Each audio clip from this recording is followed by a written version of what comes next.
All right, so let's start with the big story that's in fact just come in from Qatar, where according to reports, Qatar has reportedly withdrawn as a key mediator in the Gaza ceasefire and hostage deal talks. Now, the Arab nation has warned Hamas that its Doha office no longer serves its purpose.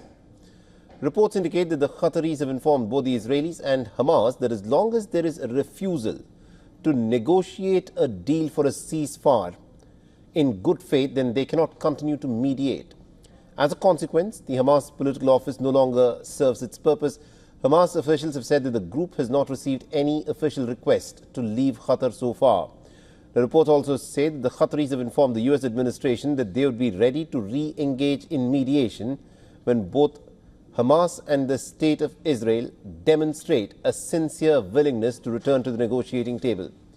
For many months now, Qatar, along with the United States and Egypt, has been engaged in negotiations for a potential truce in the Gaza Strip, for the safe return of the hostages who are currently in Hamas's captivity, and also for the release of the Palestinian prisoners who are in Israeli prisons. And camera producer, maybe we can sneak you in, but we might have to cut audio.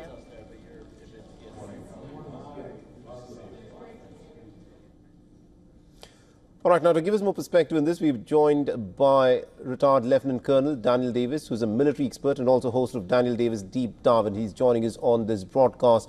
Now, Colonel Davis, this is an interesting development that's come 13 months into this war, where Qatar has said that Hamas's office in Qatar no longer serves its purpose, and it has also gone on to state that it is withdrawing from its role as a mediator for a ceasefire and a hostage release deal between Hamas and the State of Israel. What's your reading into this? Listen, I think this is a bad situation and a bad development. This is setting back even the possibilities of peace. It's setting back the possibility of Israel getting its hostages back, and it's setting back the possibility of even reaching a ceasefire to end the fighting so that negotiations can even start. And according to what's been read, the United States has been putting lots of pressure on Qatar. They apparently have been trying to do this for at least the last couple of months. And I would only imagine that the Israeli sides are probably okay with this. Even though they say that their stated objective is to get their hostages back, they have resolutely not taken the actions that would be necessary to do that. And the United States seems unwilling to use much of its leverage to bring Israel into a situation where it may do that. And, for Hamas side, they have also been recalcitrant. It's not like they're the innocent victims in this. They have also tried to set unreasonable demands of their own. And the bottom line is the people of Palestine keep suffering, and the people, the Israeli hostages remain in captivity. And that's the unpleasant truth of it.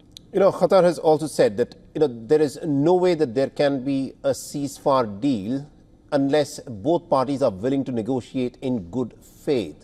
That's a pretty strong statement that the Qataris have put out, that the negotiations that are happening at this moment are perhaps not happening in good faith.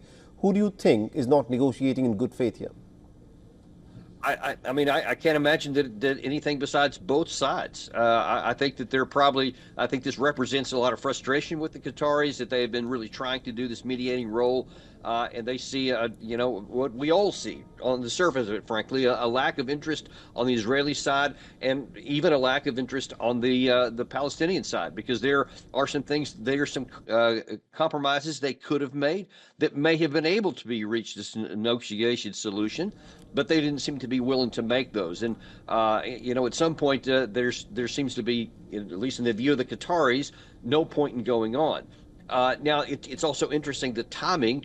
After now the Biden administration has now their candidate lost the election, so that it's going to be a change of power before January. So now in the 70 some odd days in between now and then, it's a pretty meaningful change that's going to be impacting the next administration that's going to come in. So it's going to be interesting to see how that dynamic continues to play on these negotiations. All right, we'll have to leave it there. Thank you very much indeed, Colonel Davis, for joining us and getting us those details there. For all the latest news, download the WION app and subscribe to our YouTube channel.